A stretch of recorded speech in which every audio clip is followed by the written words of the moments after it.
How's everybody doing today? Welcome to the second episode of the Knicksanity podcast. And obviously, in the first episode, you make some mistakes. One of the first mistakes that I made was I made a Jay-Z song, my outro, when I forgot that you immediately kicks any Jay-Z music off, like instantly. So my first episode got copyright striked, so that's kind of unfortunate. But here we are in the second episode. I'm not going to play music in this episode just to be safe. I'll probably look into more of the guidelines of what I can play to keep it more entertaining. But sadly, today I don't think I'm going to have like an intro or outro music. So it's kind of unfortunate. But yeah, this is going to be more of like a casual session. There's 3 days before the season starts. I'm really excited. And I'm just going to go over some of the highlights of what we're going to be talking about today. So to start off, we've got Media Day highlights. And yeah, the Knicks had Media Day. I think it was, how many days ago was that? Probably like 5, maybe less than 5. But yeah, the Knicks had Media Day. That was pretty exciting. And I've got some quotes, some just sort of overall information about what each player kind of said. So that's cool. And then I'm going to do an update on 2019 free agency because a couple of things have actually changed just because of Media Day happening and stuff like that. I have a quote from Kevin Durant. We'll get into that later. I'm going to be doing a preseason preview of all the preseason games the Knicks are going to be playing. I'm going to go really into the first game that they're playing. And then depending on when my next show is, I'll get into this a bit later. I'll explain it a bit more later. But depending on like when my next show is, I'll only highlight whatever games are going to occur before my next show. So like my next show is going to be Friday the 5th. So I'm going to preview 2 Knicks games that are occurring before Friday the 5th. And then I'll probably have recaps of those games on Friday the 5th, if that makes sense. So, yeah, we'll have a preseason preview, so that's exciting. And then I'm finally going to be able to get to the throwback moment today, just because we have a little bit more time for just about everything, just because I can't play the intro and outro, and, so here we go. So we're going to start off with Media Day, and Media Day was kind of boring, honestly. I felt obligated to watch it because I wanted to talk about it on this podcast. It's like the biggest Knicks thing that's going on. But for the first time in years, it was pretty boring.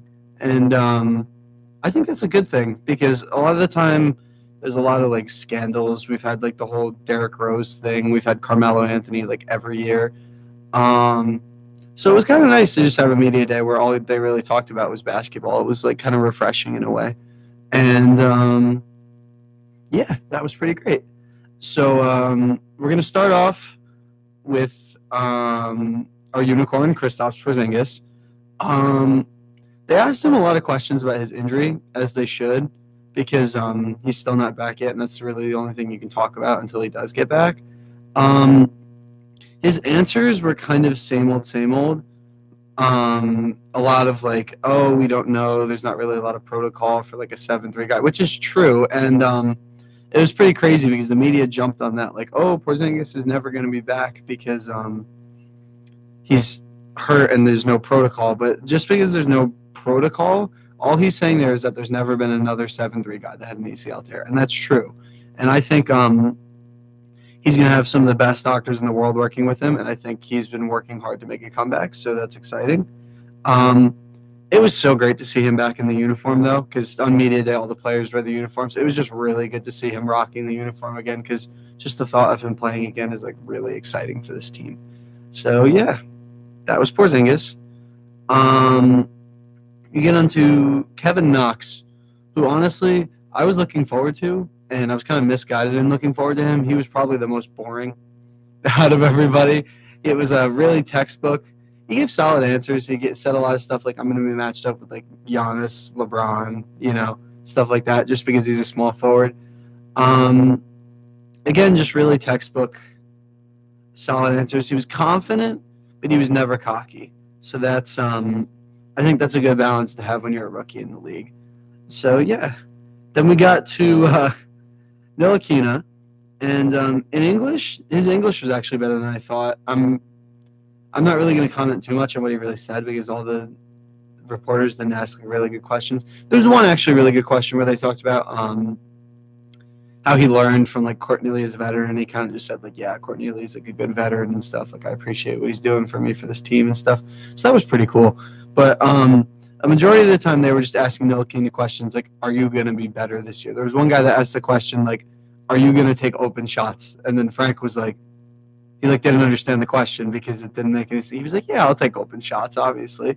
So there was that was that right there. It's pretty crazy. I could not believe that someone in the media asked that question. It was just so simple and like it almost confused him just because Frank's not like American, so he didn't understand that they were kind of trying to bait him into like answering something like I don't really want to take open shots. Anyway, so that's Frank. And then the other cool thing was the French media. I'd never heard the French media before, like because I never really watch post game stuff. Like I don't watch interviews usually, but this is all we really have right now, so I kind of have to look into it and watch it.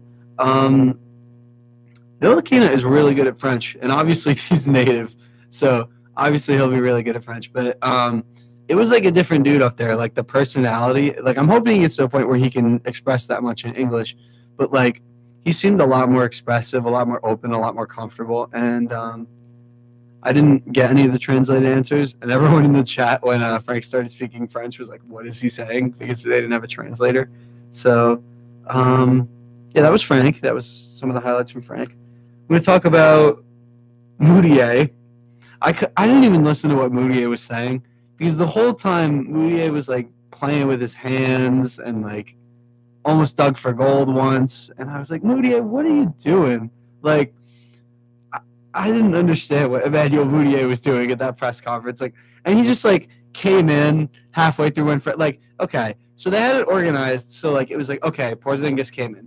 He gave his like 10 minutes like of just answering questions, doing whatever, and then he left. And then Kevin Knox came in, and they had like a gap in between. But no, right in the middle of when Frank's talking, Moutier just like walks in like unannounced and just kind of sits down next to him and is like, hey, how you doing? And I was like, what is Moutier doing? Moutier looks lost, man. He's a weird bird, Moutier. But I didn't even listen to what he said at all. I don't even remember what he really said. But he was just acting very weird. So that's Moutier. And then Cantor, of course. I was looking forward to Cantor, as everyone probably was. Just because Enes Kanter is he's a bit of a clown, but just Enes Kanter, man, he's one of a kind. They were asking him questions about like his family and stuff, and he was like, "Oh, you know, that always like is kind of unfortunate," and it's right, and they're right because his family's stuck in Turkey right now. There's nothing he can really do about it, and he was standing by the catchphrase of "Make the Knicks great again," which I don't know if I'm assuming some of you understand that that's a reference to Donald Trump with him saying "Make America Great Again," but Cantor wants to make the Knicks great again. He's pretty funny. There's actually, and this is the thing that, of course, got the most media coverage because it's the most ridiculous thing that he said. But Cantor, when someone asked about the possibility of making the playoffs, I don't even know if I should really say this on air, but it was as close as you can get to NSFW, like not safe for, I guess NSFL, not safe for listening, as you can get. He said the thought of making the playoffs made his nipples hard. And I was like, what are you talking about, dude? Like, why would you say that? And everyone in the room laughed. Like, it was cool. Like, I was like, what is going on in Enes Kanter's head that he's like, you know what, I'm going to tell the New York media that, like, my nipples are hard because why not? Like, I get the feeling that Enes Kanter just kind of comes up with things and just doesn't really care that much about what the media thinks of him. Another interesting one, and this is the last one I'm going to comment on, was Courtney Lee. Courtney Lee's been the subject of, like, a lot of trade rumors and stuff recently, just because the Knicks need to trade him to clear cap space for 2019. I think I said that like 8 times in my previous broadcast, which I would tell you guys to rewatch, but got copyright striked. So that's kind of unfortunate. But yeah. So Courtney Lee was responding to the trade rumors, and he basically was very professional about it. He's a good veteran. Like, he knows how to properly respond to the media and say the right things. There was actually a clip, though, of the Knicks, and this got me so excited for the season to start, but there was a clip of the Knicks on the first day of training camp, like all like huddling together, and Courtney Lee was like in the middle, like hyping him up, and I was like, oh, Courtney Lee could be on a different team in like a week, and he's getting this excited about the start of the year. It just got me very excited about the prospect of like what the season can be. And I think I kind of want to make that like the theme of my podcast today, kind of like what the season can be, because we are only 3 days away from preseason starting, which is probably the most exciting thing that I've said in a very long time regarding the Knicks. So yeah, those are some highlights from Media Day. That was simple enough. You know, it was textbook. The whole thing was textbook, and the thing about the Knicks is they're not textbook. So I was kind of like, wow, the Knicks are finally doing something that's just kind of like, okay, we're going to do this, and it's going to be normal, and there's going to be no like fiasco. There's going to be nothing weird that we have to comment on. There's going to be no mess. You just kind of have to go out there, say what you're supposed to say, and move on. And that's what ended up happening. In that sense, it was kind of boring to watch, but it was also kind of refreshing at the same time. So now I'm going to update on the 2019 free agents. From what it seems like, the Knicks don't seem interested in Jimmy Butler. And I put yay in parentheses in my notes because the Knicks shouldn't be interested in Jimmy Butler right now. Jimmy Butler's going to be 30. He's going to be a free agent at the end of the year. And my friend is currently videoing me, so I'm very embarrassed. It's really funny. All right, but sorry for the distraction. But yeah, the Knicks don't seem into Jimmy Butler. It's just kind of not their priority right now, which is amazing. Because honestly, I was thinking about this, and I was like, in years past, man, the Knicks would have thrown out Frank and a first-round pick just to get 1 year of Jimmy Butler, and then Jimmy Butler might have left them. So it's just great to hear that the Knicks aren't interested in Jimmy Butler. Also, another like side note, this isn't exactly Knicks related, but something wild about Jimmy Butler that I heard was the Timberwolves, or the Sixers, the 76ers offered the Timberwolves something for Jimmy Butler, and no one ever said like what it actually was. But what they did say is the Timberwolves said no, and then said give us Ben Simmons. So yeah, I think Minnesota's asking price, and this was kind of like reported in general, that the asking price for Minnesota is a little out of teams' price range right now. Especially because Jimmy Butler's approaching 30 years old. Teams don't want to give up young talent because it's so valuable in today's NBA. You need young talent. It's really important. And yeah, so like I said, even the teams that are interested seem to think Minnesota wants too much. That was the other thing that I had noted about that. Okay. I had an argument on Twitter with a couple people about this, a couple of Boston fans. Kyrie spoke about the Celtics coming up in the year, and he basically said, he was like, we're really good, and like he kind of was like, I want to retire a Celtic. Like he said, like, I want to retire a Celtic and stuff. And like I get that. Like you can, how do I want to phrase this? So obviously I'm not saying that everything that Kyrie said in those press conferences are meaningless, but you have to consider that there are some things on Media Day that you really have to just say. Like he wouldn't be talking about his free agency next year with the Celtics. In my opinion, I think there could be some merit to what he's saying. There could be some truth behind it. But to sort of give an example of how players saying things versus players doing things are totally different, Durant also said he wanted his jersey retired in OKC. And he's currently on the Golden State Warriors winning championships. So depending on like what a player says versus what a player does, it's you kind of have to take what players say for a grain of salt. Sometimes it's really tough to sort of figure out what kind of what the players really want as opposed to what they're just saying. So yeah, that's Kyrie Irving.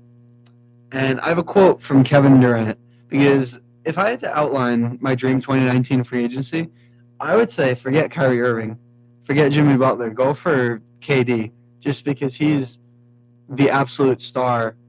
And I'm hoping at one point, I'm hoping, or at least I'm thinking at some point that he's got to get tired of hearing the media constantly just going, oh yeah, Durant on the Warriors. Yeah, they win every year. They're too good, especially with the addition of DeMarcus Cousins this offseason, which I still can't believe happened. Unbelievable. But yeah, I kind of get the vibe that eventually, because especially because Durant really cares about what other people say. At least it seems that way because he responds on Twitter and like a bunch of stuff like that. I just think there's a chance that Durant might leave because he's tired of hearing that people are saying the Warriors are too good. And I actually have a quote from him on Media Day. They were asking him about him taking 1-year contracts because he keeps taking 1-year contracts because he wants to have like flexibility. He's not signing the long-term deal with Golden State. He's not committing to Golden State long-term. And he says it was just one of those things where you're just confident in your skills and you just want to take it year by year. I think keep my options open was the best thing for me. I think that's totally valid, makes sense. Also sort of promotes the possibility of him leaving, so I like it. But it also says I could have easily signed a long-term deal, but I just want to take it season by season and see where it takes me. And when he says see where it takes me, that sounds very like I might leave the Warriors. And you never really know, like with Durant especially, just because of his move to Golden State from OKC. So that was just something where I was like, is he like really confident about being in Golden State? I know Golden State is opening a new arena too next year, and Durant might want to play in that arena, so he might sign for another year. But again, that just leaves another year where the Knicks have cap space, and the Knicks have a chance to go after a bunch of big fish. But the thing that the Knicks can't do, in my opinion, you can't sign a max deal that isn't a max guy or that is barely a max guy. If you're going to sign a max deal, you want Kyrie, you want Durant. You don't want, in my opinion, you don't want like Kemba Walker because you sign Kemba Walker to a max deal. So Kemba Walker's solid, but then the year after that, you've got Anthony Davis wanting to come to your team, but you can't do it because you just signed Kemba Walker to a max deal. So it's like you really need to be smart when picking your max guys. And I'm hoping the Knicks learn that from Amare because in 2010, the Knicks originally wanted to sign LeBron. They cleared the cap space. They kind of gutted their team just to make the space, hoping that LeBron would sign with them. And he didn't. Obviously, he went to Miami. That was the decision thing. And then the Knicks were kind of, instead of just accepting defeat, they basically went and said, okay, we're going to sign the next guy. And the next guy was Amare, who was approaching 30 years old and was already experiencing injury issues for a player that was basically completely predicated on athleticism. So it's kind of just that was a rough signing for the Knicks. I loved Amare. I always liked Amare, but it was just always rough to see that he was hurt and he could never mesh with Carmelo. I'm going to have one episode later on, like maybe into the season when things are starting to get kind of flat. I'll talk about how I felt about the past, like, 5-10 years with the Knicks. Spoiler alert, it's not good. But there were some good moments. And it was really nice to hear. Like, when something goes right with the Knicks, it's kind of like, yeah. It's like that's, like, it's more memorable because not a lot goes right with the Knicks. Like, I look at I'm also into baseball, and I'm a Yankees fan. And Yankees fans experience a lot of success. But you look over at, like, the Knicks in comparison, and with the Knicks, it's like, man, you take what you can get. Because if there's a good Knicks moment, it's incredible. Like, just off the top of my head, I'll probably do a throwback moment at some point on Knicksanity. Because that was just a week where the Knicks were, like, the bomb of the NBA. They were just, like, the absolute most exciting thing to watch. Jeremy Lin was outplaying Kobe Bryant. It was like unbelievable. So yeah, that'll be a throwback moment in the future. And you know what? Since we're on the topic, I'm going to skip the preseason preview for now. I'll come back to that. We're going to start off with my throwback moment. And since, like I said, the theme of this podcast, at least in my opinion, it's not even just the theme of the podcast, it's the theme of this time for the Knicks is the Knicks are ready, gearing up for the future. I'm going to talk about a throwback moment that kind of highlights what I think it shows where the Knicks can be in the future. It comes from last year. It was when the Knicks were playing the Indiana Pacers, and it was November 5th. It was the game where the Knicks came back and won in the fourth quarter. They ran it back. Like, they did an incredible job. Porzingis and Ntilikina were both playing great. And I'm gonna get the box score, and I'm gonna go over highlights. I'm pretty sure I can't get copy striked for showing highlights from a YouTube video. So I think what I'm going to do is I'm going to click on the link and potentially watch it a little bit. I'm going to have to pause it though. I'm going to get mad. Yeah, I'll just mute the audio for a little bit. So we're going to skip it here. No, this is a different one. Okay, yeah, here it is. So it's a video by, where is it? Come on. It's by Free Dawkins, who posts a lot of NBA highlights. It's Kristaps Porzingis and Frank Ntilikina, epic 50 points combined on November 5th versus the Pacers. Porzingis had 40 points. Actually, you know what? I'm just going to go over the box score because I have it right here. I intentionally picked it out so that we can go over it. So let's see, Indiana. This was when Oladipo was starting to break out, so he still had a pretty solid game. They had a pretty solid all-around game, actually. Darren Collison had a double-double, 15 points, 10 assists, 5 rebounds, actually. That's a really good stat line for Darren Collison. I think a lot of that is actually because for a decent amount of the time earlier in the game, the Knicks were playing Jarrett Jack instead of Frank. So, yeah, that was a little frustrating. His plus-minus was 0, Darren Collison, even though he had an incredible game, so it kind of shows that it was very back and forward. Yeah, so that was Darren Collison. Oladipo had 17, 3 assists, 5 rebounds, shot 7 for 21, so 33% from the field. Not great, still pretty solid. Knicks did a good job kind of shutting him down. But one of the big issues was Thaddeus Young torched us this game. He had 18 points, 3 assists, 5 rebounds. He went 7 for 11, so he shot over 50% from the field. And he went 4 for 4 from the three-point line. That's pretty rough. So, and a lot of that results from Porzingis playing the 4 instead of the 5. I really feel like when Porzingis comes back, he should be playing the 5. But I just kind of see sometimes where like a stretch 4, like Thaddeus Young ends up torching Porzingis just because he shouldn't be out on the perimeter. He should be in the paint guarding, blocking shots and, like guarding centers, in my opinion. And obviously that's going to take time because Porzingis isn't exactly built to cover those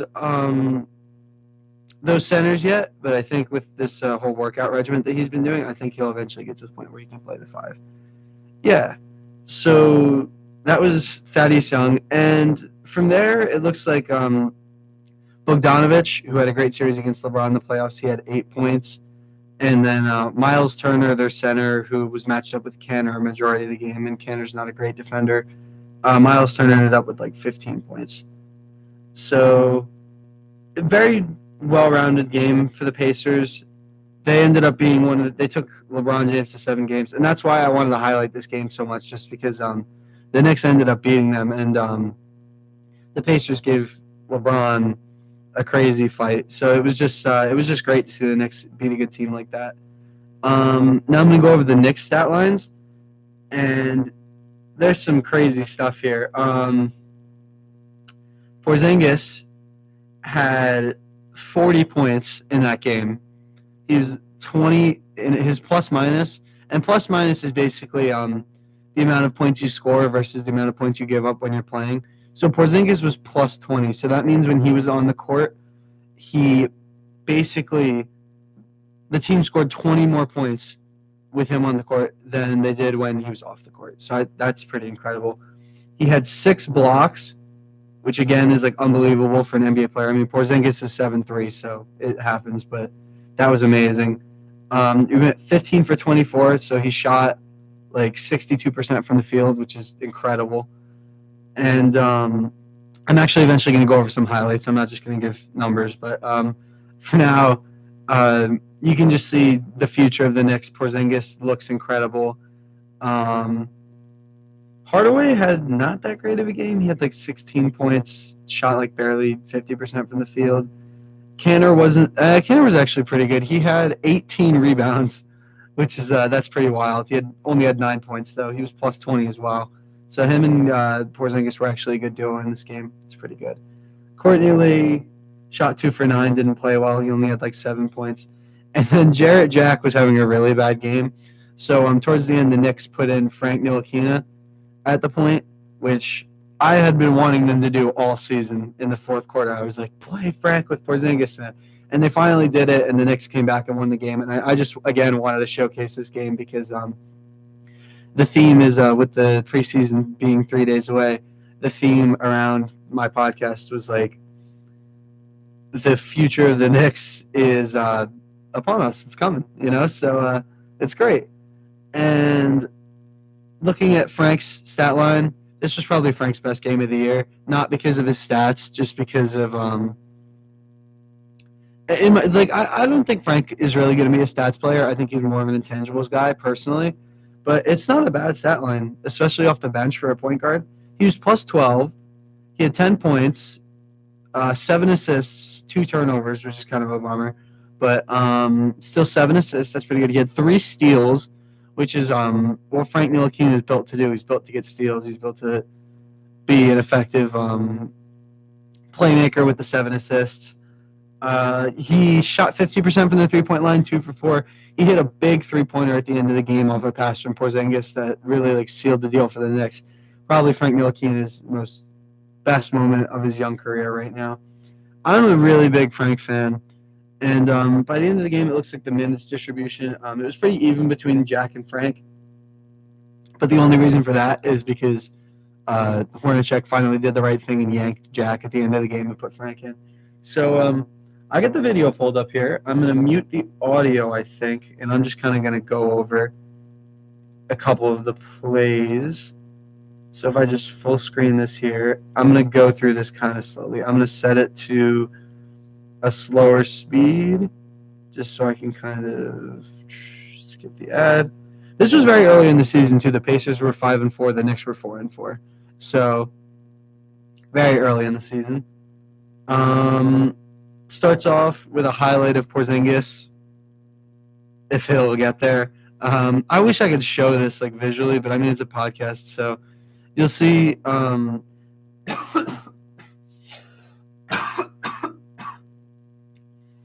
Excuse me. Apologies, I still haven't totally shaken that cold from last week. Yeah, but obviously you can't see because I'm just explaining this. But it's Porzingis on the left block with Thaddeus Young on him, taking just a pull-up fadeaway jump shot right over him. He ends up missing it. Enes Kanter fights through Miles Turner and Bogdanovic to get the rebound. Dishes it back to Porzingis, and Porzingis has a nice finger roll layup. This is a great play, great move, good hustle from Kanter, and Porzingis with a good second effort right there. There's another play where this was an incredible one, where Hardaway got a steal around midcourt. He's on the left side of the court. Porzingis is streaking down the right side. And Hardaway throws an alley-oop from way past the three-point line. And Porzingis jumps from probably the inner hash. I don't know exactly how to describe the hash marks. I don't know how to distinguish between them really. But on a basketball court, you've got a circle above the free throw line and then a dotted circle before the free throw line. He jumps from the end of the dotted circle before the free throw line and dunks it in one-handed with the right hand. And I was like, that's just one of those plays where it's Porzingis is the star player. He does plays like that. It's just amazing. And they show the bench getting excited. There's a Mindaugas Kuzminskis. I miss him. I used to have a Twitter account where it was Rondaugas Kuzbakeris, and it was a fan account for Ron Baker and Mindaugas Kuzminskis. So I was a fan of Kuzminskis. I'm pretty sure he's back in Europe now. I don't know where he is currently. Actually, you know what? I'm gonna check. Where is Mindaugas Kuzminskis? Mindaugas, and I can spell it too, which is shows you how much I cared about him because it's crazy. Yeah, he's in Lithuania right now. He's a Lithuanian professional basketball player for Olimpia Milano. League Basket, Lega, I don't know how to pronounce this. It's European, but Serie A, which means it's like the top league, and the Euro League. So, yeah, that's where's Mindaugas Kuzminskis. There you go. So that's Kuzminskis. Then they got Hernan Gomez, who they traded to Charlotte. I was really high on Hernan Gomez, but I'm kind of like, now that we have Mitchell Robinson, who fits today's NBA more, I'm not upset that they traded Hernan Gomez at all. I really don't care that much. They're just showing the highlight again. Porzingis got crazy airtime. Really great timing to catch that. Here's another play with Jarrett Jack in the game in the first quarter. I would prefer that to be Frank, but Jarrett Jack does a good job finding Porzingis in the post. Porzingis just faces up. He's too big, and he banks in a shot. That's just like textbook Porzingis. Porzingis would always really just try to muscle people down low, face up, use his height. And he was doing a great job of that to start the year. So hopefully when he comes back, we see more of that. So next play here. What is this play? Oh, this is a Frank highlight. So Michael Beasley gets the ball in the mid post and then calls for a pick and roll. Frank Ntilikina calls for a pick and roll. Ntilikina throws a great slip pass, and then Beasley just gets an easy layup. Not Porzingis. I keep saying Porzingis because like every highlight's Porzingis. But that was a great roll from Michael Beasley. Great pass from Frank Ntilikina. Frank Ntilikina can be an awesome pick and roll player. And considering Porzingis can also be a great pick and roll player, because Porzingis can either roll to the basket or pop back out for the three-pointer, I really think they have a chance to be a really solid duo. And I'm excited for hopefully Porzingis coming back towards the end of the year and working with Frank, because I'm hoping Frank has won the starting job away by the end of the year. So, yeah, that was just a great highlight with Michael Beasley. Michael Beasley's on the Lakers now. We had a really funny interview. I might get into like some of like where are these Knicks now mid-season, see how Michael Beasley's doing. You know, that might be fun. But actually, you know, I'm going to write that down. I can't put that on the spot, but yeah, that's pretty good actually. It was, where are they now? Yeah. Oh, and for next episode, I'm probably going to have a new intro, if I have time, obviously, because I am a college student, so I do have a lot of stuff to do also. But I really enjoy doing this. This is like my passion. I want to eventually do some job involving the Knicks. That would be my dream. So, yeah, that's my monologue. You probably don't care that much. But, yeah, so I'm going to be just talking a little bit more about the game. So, how's it going, guys? All right, cool. Yeah, just a couple guys came in from they're in the studio. So here's a play right here where, again, Michael Beasley and Frank Ntilikina, it's a great two-man game. They kick it out to the corner. Ntilikina kicks it out to the corner. Michael Beasley drives, which causes the defense to collapse. And then Ntilikina just gets a nice, easy floater shot in the lane. He kind of kicks his legs back, which is a little weird because it's a floater right in the paint. But goes down. So that works. And here's another play here with Jarrett Jack and Kenner doing a pick and roll. Porzingis out on the perimeter. Hardaway kicks it down low to Porzingis, and I think this is just, Porzingis banking in another mid-range jump shot. At the start of the year in, I think it was, they were 10 games in. But Porzingis was really utilizing the backboard a lot. He was just a lot of plays where Porzingis was just playing good fundamental basketball, and he showed that he had polished his game a lot in the offseason, so that was exciting. And, that was another play from Porzingis. I don't know if I'm going to keep doing this. We're already, 35 minutes. I'm probably going to do it for another, 5 minutes, just highlight some of the important plays. Just a bunch of blocks from Porzingis. I'm going to skip to the fourth quarter, actually, because that's when it got serious, when the Knicks, I'm going to check what the worst score was. This looks like it was 84-65. So the Knicks were down 19 points with 1:35 left in the third quarter. So they basically erased a 20-point lead in the quarter. Now, this is where the two-man game with Frank and Porzingis started. And this is where I really think the Knicks have potential to be a good team in the future. They need to run the off and let Frank Ntilikina hold the ball, like actually play point guard, and then run pick and roll with Porzingis because the Pacers could not stop it, and the Knicks just ran it the entire rest of the game. It was great. I felt like crying after it because I was just so. It was such a beautiful thing. It was amazing. For any basketball enthusiast, it was incredible. So Frank gives it to Porzingis in the post, and then Porzingis again facing up, doing some isolation. Does a post spin fadeaway over Miles Turner and just drills it. Porzingis was on fire towards the end of this game. It was crazy. Here's Ntilikina coming off another screen from Porzingis. It's just a common thing now. Porzingis gets in great position. Ntilikina finds it with a bounce pass, and Porzingis nails a fadeaway. It was just all day long. Like the Pacers, who had a defense that was practically containing LeBron James. I mean, it's very hard to contain LeBron James, but it was containing Cleveland for an entire playoff series, and they couldn't stop Frank and Porzingis in this pick and roll. So, see what they got here is some Frank defense. You obviously can't see it, but it's just Frank clamping up on it. I think that's Corey Joseph. Looks like Corey Joseph, yeah. So Frank just getting over the screen, covering, switches back. So he switches onto the big man really quickly, but then as the guard comes back over a screen again, he switches back on the guard, which is just amazing defensive instincts. This game was all about showing what the Knicks can be in the future, and I really think that Porzingis and Ntilikina can be something great. Here's another play. Frank kind of stops off a pick. Porzingis pulls a three because he pops and just drills it. Let's see what we got here. There's another pick. See, they just ran pick and roll the entire game. And now it's 84-72. So obviously the defense was picking up as well, but Porzingis and Frank just ran pick and roll every single play on down the court, and they cut the lead basically in half in 2 minutes. Here's another play here where Porzingis does a pick and fade, but Ntilikina waits, and Porzingis cuts backdoor and gets a dunk.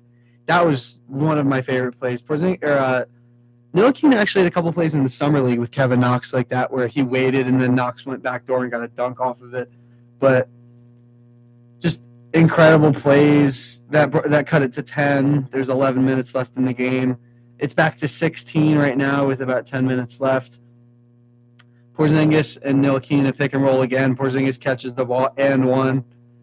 It's just, you can't stop Kristaps Porzingis off the pick and roll with Ntilikina. If we get a point guard, and I hope Ntilikina is this point guard, if we have a point guard that is capable of swinging the ball to Kristaps Porzingis off the pick and roll, we're good. That's all we need. It's just amazing what they were able to do in this game to one of the best teams in the East. Here's just another great play. Porzingis and Ntilikina pick and roll again. It's every play. They're doing it every play, and they're doing it because it works. And in my opinion, they should be having whole games where they do this until they stop it. And when they do try to stop it or effectively stop it a couple of times, that's when you go to the Tim Hardaway Jr. or the Kevin Knox or the Enes Kanter, and you mix up your offense. I think the Knicks could be an incredibly potent offensive team. It's just going to take time. So, future's bright. There's Porzingis hitting another three. Just torching it from the three-point line. He hit every open shot. And honestly, some shots that weren't open he hit too. There's one more play I want to highlight that was awesome. It was two more plays actually. So 92-86 with 6:30 left. Doug McDermott, who's on the team currently, they hadn't traded him for Moutier yet, drives, penetrates, kicks it out to Ntilikina, and Ntilikina is being dared to shoot by Corey Joseph. And Ntilikina says, you know what? I'm shooting it, squares up, wide open, and drains a three to cut the lead to 3. They were bringing the game all the way back. The bench is going crazy. Dotson's doing gang signs. It was great. It was exciting. Now here's Porzingis again, and one off the pick. Oh, no, this wasn't the and one. That was when he got fouled. But, yeah, I'm just going to skip to the next great Frank Crick, because we all know that Porzingis is great in the post. Porzingis can score. Let's see. Is this the clip? Yeah, this is it. Oh, no, this is – okay, so I lied. I have one more clip I want to show. So they run a pin screen here where Hardaway sets a screen off the ball on Porzingis' man. Porzingis comes off of it and fades away at the top of the key and just drains it when he's fouled. And Frank's looking at Porzingis in this picture like, oh, my gosh, this man's insane. I get to play with him. And that, again, just so exciting, so great to hear, so great to see what the Knicks can be. So where's Ntilikina? And now it's like an even game. They're swapping every possession. They're switching. They're trying to, they're just trying to get the lead back. Porzingis scores 40, and it's 99-99 at the time. Ntilikina is defending Collison. He strips him of the ball using his great defensive instincts. Collison drives in, kicks it back out. Lance Thomas with a great rotation. Oladipo bricks the three, and Porzingis gets the rebound, and the Knicks have a shot here. There's 1:41 left. It's 99-99. This is the go time play, and of course they go to Porzingis. But Porzingis has already scored all 40 points. So who's scoring here? Porzingis has the ball. He's facing up, and his offensive talent causes the Indiana Pacers to focus on him so much. Right here in this picture, there are 4 Pacers looking at Kristaps Porzingis. Meanwhile, Frank Ntilikina is on the left wing. Killed the moment. But meanwhile, Ntilikina is on the left wing. Porzingis jumps up, uses his length, finds him. Ntilikina's got a wide open three with 1:30, and he drills it. And that is the true moment. That was just incredible. Actually, you know what? I don't care if this part gets copyright. I want you guys to hear Mike Breen's audio for this. Mike Breen is an incredible announcer, and we're just gonna fast forward this. I know the quality is not going to be great because I'm having issues with plugging it in so that it's going directly instead of. So you're going to hear this through my voice mic. So it's not going to sound great, but did Mike Breen commentate this game? Yeah. So, okay, and I had it at slower speed because I was analyzing it. So I'm going to turn this back up to normal so Mike Breen doesn't sound drunk. Okay. So Porzingis is head faking. I'm just going to let you guys hear this audio. Messed it up. Okay. Yeah, here we go. Kicks it out, Ntilikina. Open look for three.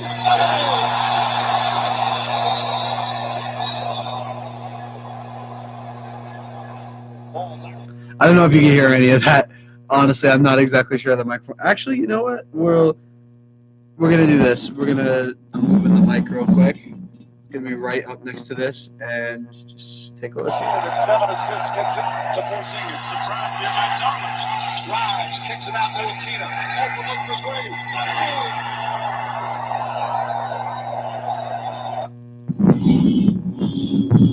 Just adjusting the microphone there. Sorry, but yeah, that's that defining moment. That was incredible. I really thought the Knicks had something that year. Kind of a shame they fell apart and Porzingis got hurt, but awesome moment for Frank Ntilikina. Tim Hardaway Jr. and Courtney Lee are hugging him like he just won them the NBA Finals. Just awesome. And now it's 102-99 Knicks, and the Knicks are locking up on defense. Ntilikina gets a steal. Hardaway's driving down, and he gets a transition bucket, which is Hardaway's bread and butter. So the Knicks are just showing, every single person on this team is showing their strength. They're showing what they can do. And it's just everything was clicking. It was incredible. It was Michael Beasley on the bench clapping like a maniac. And they put Lance Thomas on Oladipo, which was actually a great move by Hornacek. Hornacek actually coached really well this game. It was the one game where I wasn't mad at him for what he was doing. But you see Oladipo eventually gets by Lance Thomas because he just makes a really good move. Ntilikina kind of helps. Ntilikina closes out on a 3 attempt, and Kanter gets the rebound. And the Knicks are up 5 points now with a minute left. And now the Knicks are up 5 with 11 seconds left. Frank, great game. Porzingis, great game. Hardaway, great game. I didn't talk about Hardaway too much, but he had a good game as well. They're saying Ntilikina is all over the court right now because he is. Courtney Lee plays great defense on Oladipo. Oladipo breaks the three, and Courtney Lee snags the rebound, just runs ahead, and that's game. So, yeah, that is your throwback moment of today, showing how great the Knicks can be. Now, really quickly, I've got like 15 minutes left. I'm just going to preview the game versus the I can do the Nets too, probably. I'll be quick about it. I won't talk too much. So, the Knicks lost every game versus the Wizards in 2017. Their first game is the Wizards. Like I said, obviously, it's on Monday, the 1st of October. And some big matchups in this game. You've got John Wall versus Frank. Now, Frank is not John Wall. I'm aware that Frank is not John Wall. However, you really have to acknowledge that this is a good test for Frank. You can see that Frank is going to be just having to D up one of the best point guards in the league. It's going to be a good test. I'm excited. I'm hoping that Wall is covered by Frank a vast majority of the time, because that would be just great. I would love to see it. You've got Beal versus Hardaway, Bradley Beal versus Tim Hardaway Jr. And I've always said if Hardaway can put it together, he could be Bradley Beal. So that's just another fun little thing to kind of throw out there. The last time Hardaway played against the Wizards, he had like 36 points in the first half. So maybe he could go off. Again, obviously it's preseason. The starters don't play too much. It's more about sort of giving everyone minutes, trying to figure out like who has good chemistry and stuff. But yeah, so that's Beal versus Hardaway. Another interesting one is not Michael Porter. I saw Porter and I was like, oh, Michael Porter Jr. No, it's Otto Porter Jr. And he's the small forward on the Wizards. Got paid, I think it was this offseason. Might have been last offseason. I don't know. But he's very Kevin Knox, or Kevin Knox is very Otto Porter-like. So it's just kind of cool to see that matchup. They're both big defensive, like good defensive threes that can shoot. So that'll be a fun matchup. I'm hoping that Knox can kind of hold his own and show that he's a solid player. And then another fun one is the Wizards got Dwight Howard this offseason.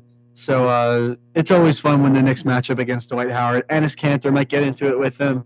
Or another cool thing to see would be Mitchell Robinson, just because Dwight Howard's like an athletic beast, and so is Mitchell Robinson. So it'd just be cool to see how Mitchell Robinson responds when he's up against someone with as much strength as him. Because in the Summer League, it was kind of like Mitchell Robinson was like just overpowering everybody, because there's no one in the Summer League that had his athleticism, really. So maybe you put him against someone like Dwight Howard, who is, at least, I don't know, at this stage of his career, he's not Superman anymore, but who at the very least is someone that can like challenge Mitchell Robinson, and I would like to see like what happens with that. So that's really exciting. That game is on Monday. Then we've got another game on Wednesday, which I'm also going to preview because my next show is going to be on Friday, which is actually, okay, so I'm going to explain this very simply. So I previewed the Wizards. I'm going to preview the Nets, and I'm going to have recaps of both of those games on Friday. There's also a game on Friday. So I'm going to be able to preview that game like 2 hours before it starts, which is awesome. It's like I get to do a pregame. That was one of the reasons I did it. And because I can play the Friday Night Knicks song. Actually, I wonder if the Friday Night Knicks song was what got me copyrighted. Because I played like the whole. I only played like 5 seconds of Jay-Z, and it was like changed. I don't know. I'll have to experiment. You know what I might do? I might upload each individual intro thing and see what gets copy striked. And if nothing, like if one gets copy striked, I'll have to change it, whatever.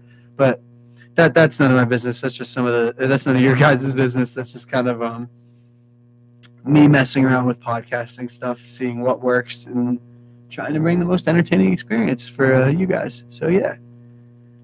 I talked about the Wizards.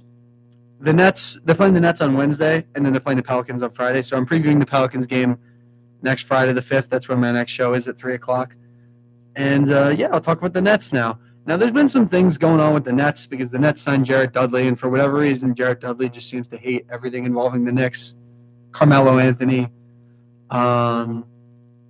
He just always seems to be that guy that talks but like he's not a good player. So it's kind of weird. The Knicks went 500 versus Brooklyn in 2017. It's kind of like people. I've wanted this to be a rivalry for a really long time. I can't call it a rivalry. Neither team is good enough to make it exciting enough to really be a rivalry. But some good matchups in this one. Frank versus D'Angelo Russell. D'Angelo Russell, another good scorer. If Frank can lock him up, I feel like D'Angelo might not score a lot. That would be great because that would give the Knicks a good chance to win it. Again, it's preseason. It's not like we have to go crazy with the Knicks need to win every game, but it would just be a nice morale boost if the Knicks could take a couple games in the preseason. So D'Angelo, Alan Crabb is the shooting guard, so he'll be going up against Tim Hardaway Jr., at least with who I'm expecting the starting lineup to be for the Knicks. And again, just two scorers. Alan Crabb's more of a three-point sniper, where Tim Hardaway thinks he's more of a three-point sniper but should be going to the rim more. Again, you've got Kevin Knox matched up with either Rondé Hollis-Jefferson, who can't really shoot, or DeMarre Carroll, who kind of can shoot. I think it'll be interesting to see how Kevin Knox defends those two players. DeMarre Carroll is more of a three-point sniper, so Kevin Knox is going to have to know to get up on him. Whereas he's probably going to leave he should leave Rondé Hollis-Jefferson open. That would be smart. This cough is killing my flow, man. Sorry. And then the last fun matchup I have is Jared Allen, who's the big Afro center on the Nets. He's the first-round pick they've had in a very long time. And it's him versus Mitchell Robinson. And I think that's just really exciting because Jared Allen is the Nets pick and then Mitchell Robinson is the Knicks pick. So it'll be cool to see them match up against each other. I'm sure if Mitchell Robinson gets the best of Jared Allen, there's going to be some Knicks fans rubbing in the Nets fans' faces. So that'll be exciting. So, yeah, that's my preview of the Nets. So I don't really have too much more I want to talk about. We're getting towards the end of my slot here. So I guess just to reiterate, my next show is going to be on Friday. It'll be the 5th? Yeah, the 5th. And it'll be the day of the Knicks playing the Pelicans in the preseason. In that show, I'll probably cover the recaps of the Knicks versus Wizards, Knicks versus Nets, talk about how Kevin Knox, Ntilikina, Porzingis played. So that would be great. And then I'm probably going to play the Friday Night Knicks song if it's not copyrighted. So that's fun. And then after that, after that Pelicans game on Friday the 5th, they're playing the Wizards again on Monday the 8th. So that'll be interesting. I'll be able to recap that on that Friday, which actually the Knicks have another game that Friday too. So Friday the 12th, the Knicks are playing the Nets again. In preseason, they tend to just match up against the same teams because it's easier for travel. So, like, the Knicks are going to Washington, which is, like, not far. They're going to Brooklyn, which is a hop, skip, and a jump from Madison Square Garden. And they're going to, like, New Orleans is the furthest they're going. Like, they're not leaving the East Coast, basically. So, and they try to do that with preseason just because it's easier logistically to manage. So, yeah, that's pretty great. Unfortunately, like I said, since I'm having some issues with my first episode, I think because of my music, it might have gotten copy striked because it's on YouTube. I'm not going to play my outro, unfortunately, because I spent a while editing that. It was fun to do that. But, yeah, I just wanted to thank everyone for tuning in and tell everyone that I appreciate them listening to me talk about the Knicks. And I'll be back with you guys after their first two preseason games. There's probably a lot to talk about. I'm really excited. And hope everyone has a nice day. Go Knicks. See you guys.